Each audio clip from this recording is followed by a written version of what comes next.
राधे राधे। मेरा नाम योगेश विजय है। मैं जीएसटी में जॉइंट कमिश्नर हूँ। इससे मैं आगरा में पोस्टेड हूँ। महाराज जी से मेरी पहली बार मुलाकात 2009 में हुई और मैं ऐसे ही अपनी वाइफ के साथ महाराज जी के पास चला गया था।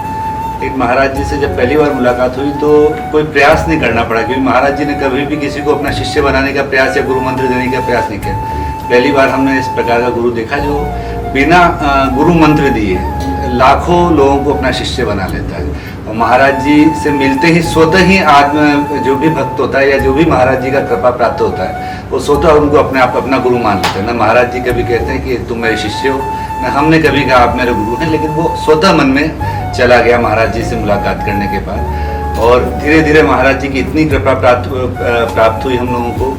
कई बार मन में कई प्रश्न आते थे, विचार आते थे, तो देखते थे जब महाराज जी के सत्संग करने के, कीर्तन करने के, तो अपने आप महाराज जी पता नहीं कैसे मन की बात जान लेते थे कि हम क्या सोच रहे हैं, और उसी विषय पर, उसी चिंतन पर वो कुछ न कुछ बोल देते थे, जिससे कि मन के संदेह दूर हो जाते थे अपने आप।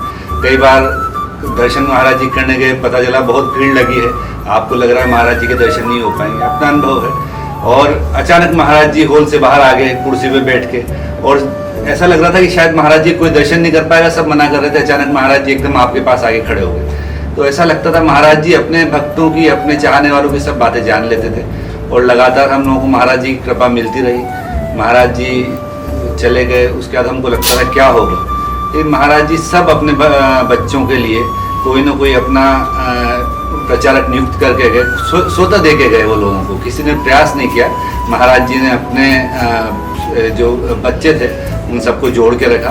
लगातार महाराज जी की कृपा हम लोगों को प्राप्त हो रही है, और महाराज जी ने जैसा कहा है कि हम लगे रहेंगे तो फिर महाराज जी आएंगे, हमको अपनी कृपा से कभी वंचित नहीं करेंगे, इसलिए हमें लगातार प्रयास करते रहना। राधे राधे।